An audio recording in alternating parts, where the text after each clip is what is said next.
New declassified documents show the Obama administration manufactured the Russian election interference scandal in 2016. It was essentially a coup. The director of national intelligence, Tulsi Gabbard, boy, is she brave, reacts next. So brand new revelations into the alleged Russia hoax, a trove of declassified documents revealing evidence that the Obama administration manufactured and politicized intelligence during Trump's 2016 election.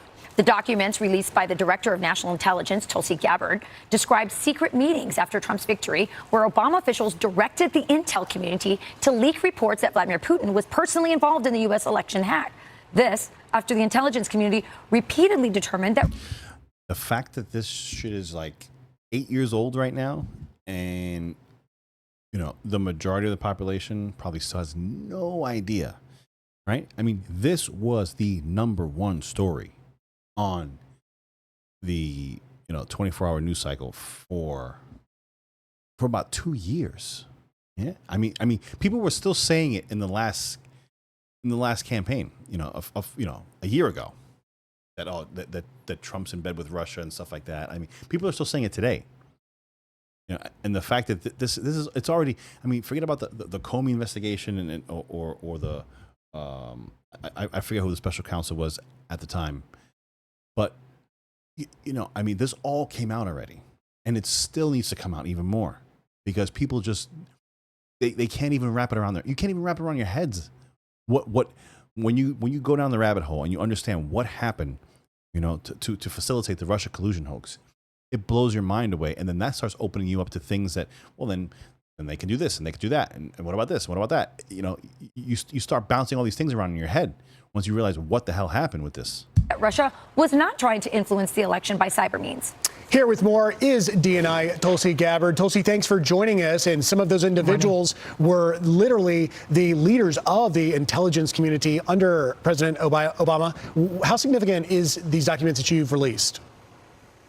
Thank you so much. And thanks for focusing on this issue that these documents have really brought to the forefront, because it's one that doesn't just affect Democrats or Republicans. It's not a Democrat or Republican issue. This is an issue with such significant impact that it should concern every American, because it has to do with the fabric and integrity of our democratic republic. That we had a situation here where in the months leading up to the 2016 election, the intelligence community assessed, and this is what the documents detail, the intelligence community assessed essentially Russia doesn't have the tools, the capability, or the intent to try to change the outcome of the U.S. presidential election. Donald Trump pulls off a historic victory against Hillary Clinton in November of 2016. Even in the days after that election, the intelligence community continued their consistent assessment that reflected the same thing in the months leading up to the election. All of a sudden, in the early days of December, there was a president's daily brief that was drafted. This is put together by the different elements of the intelligence community that reflected that same assessment. Russia did not try to hack the election, in essence.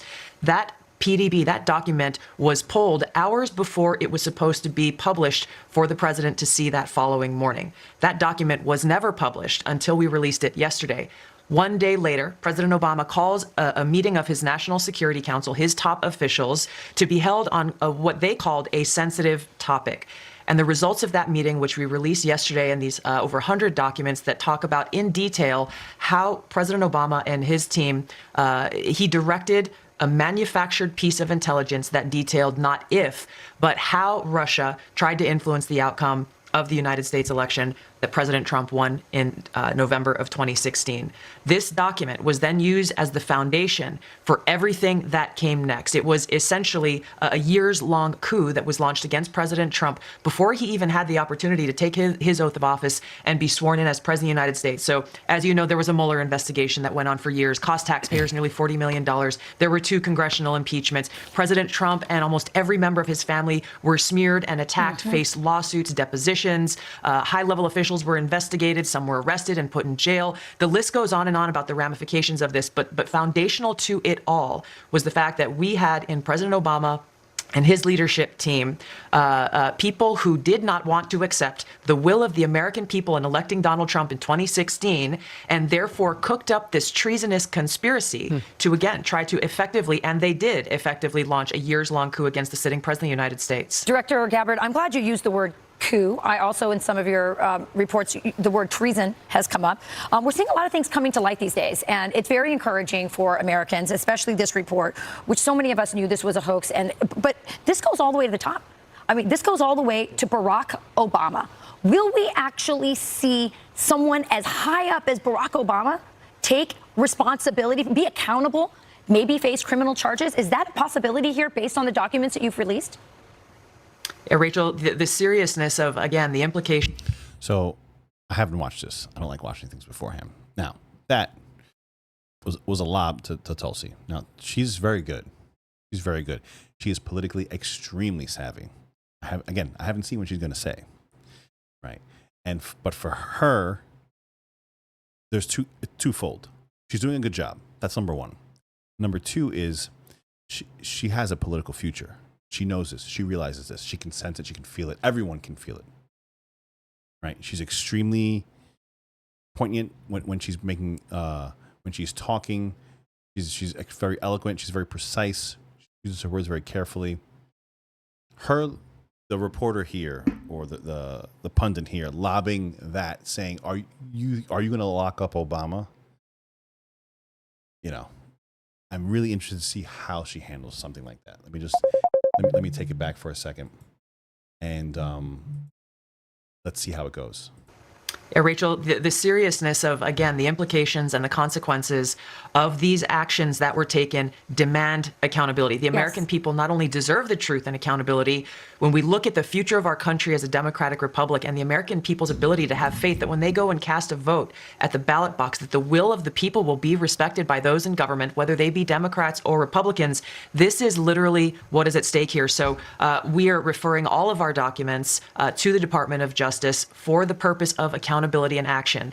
No one, no matter who they are, no matter how high up they are or how powerful they may be, no matter who the intelligence officials or professionals were who were a part of this treasonous conspiracy, there must be accountability. The truth must be shown to the American people in order to ensure that there is this faith and trust and integrity in our democratic republic for the sake of the future of our country. So as voters, can we feel confident that we will actually see charges, do you think, out of this? I'm not a lawyer. We're referring all of this to the Department of Justice. I know that Attorney General Pam Bondi is committed to bringing about justice to those who have broken the law. And in this case, again, what these documents detail, to me, in my view, cannot be explained as anything but a treasonous conspiracy. This is not so different from what we saw under George W. Bush, when we saw that manufactured intelligence claiming there were weapons of mass destruction in Iraq that kicked off a war that changed our country, that changed the lives of so many people like myself who went and served in those wars. The implications of manufactured intelligence are real. I would even say that what we are seeing here has an even greater impact than what we've seen in the past, because it speaks, again, to the foundation of our Constitution and our democratic republic, which is why accountability is so critical. Amen to that. And by the way, we cannot weaponize our intelligence community against our enemies, our political enemies. That is wrong, and there are huge consequences. Tulsi, thank you for declassifying. She's good, man. She's really, really good.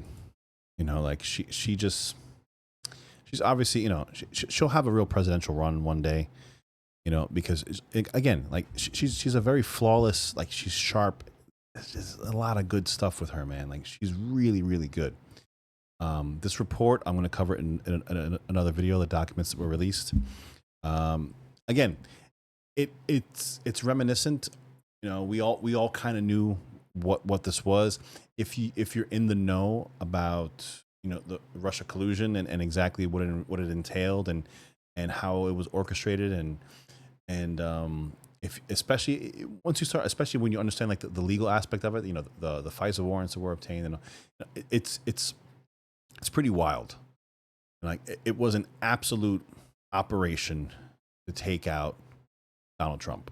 That's in a nutshell, and it began prior to his election, and it kept going post-election, which means there were subsections of our government that were essentially, you know, coordinating to try to take out the sitting president, or at the very least, you know, hamper his abilities, which it absolutely did. I mean, you had Russia collusion Adam Schiff, like all these guys. I mean, they were just hammering that all day, day in, day out. Whether it was on social media, whether they were going on the networks, they were doing the talks. They just did everything they possibly could to just keep knocking the wind out of Trump, no matter what he did. And he couldn't get really anything done the first term. He was very naive. Let's be honest. Smart businessman, maybe. Good on TV, good reality TV guy, but he had no idea what he was stepping into, and he stepped into a whirlwind of shit. That bottom line. That's what it was. Took him 4 years of getting the shit beat out of him. I think that him not winning in 2020 was one of the best things that could have ever happened to him, because it allowed him to take 4 years, study, understand the system. You know what's there now. You know how it works, right? You have the training of the president, of being the president of the United States. Now you need to build a team, right? Before, he had no idea. Before he walked into Washington and he grabbed stuff off the shelves ready to go, right? That's what I call the people that he got in his cabinet last time. They were ready-made swamp creatures that he just grabbed and then said, you know how to do this? Well, then do it, because I sure as hell don't know how to do this. And I don't know how to even begin vetting somebody that I would agree with to know how to do this, because I've never thought about this issue or that or whatever. You know what I'm saying? It's a very different animal, And so him not making it, Biden coming in, having that 4 years of American, it was a horrible 4 years. I don't think there's anybody that disagrees with that. You're talking about probably like a 90-10 issue, that the 4 years of Biden were pretty crappy. They may give you the excuse that it was Trump's fault, but whatever. It was a crappy 4 years. And he took that time, gathered himself, listened to people, got into different issues that he wasn't even thinking about prior to his first term, and he was able to really coalesce and get a good team, and now he's knocking it out of the park. A couple of flubs here and there, that goes without saying. If you're doing 100 things at the same time, you're gonna F up 5. That goes without saying. Sometimes people don't even notice the 5. Every now and again, one of those issues sticks out, and it's a big effing deal. That's just, I'm talking about the Epstein thing. That was a flub, right? But on the whole, again, a couple of things, I can go down the line, there's some more stuff. Like, I really wish he would really heed Tulsi's, opinion more. But on the whole, listen, they're doing a bang up job, right? Yeah, guys, if you're still here, I was supposed to say this a long time ago, but subscribe to the channel. I really appreciate it. It really helps me out a lot. Hit a like, hit a share it with your friends. If you can, follow me on X, 6283Talk on X, and we can have a conversation. We can also have a conversation down below in the comments if you comment on the video. But thanks a lot, guys, for coming out, and we'll see you again on the next video.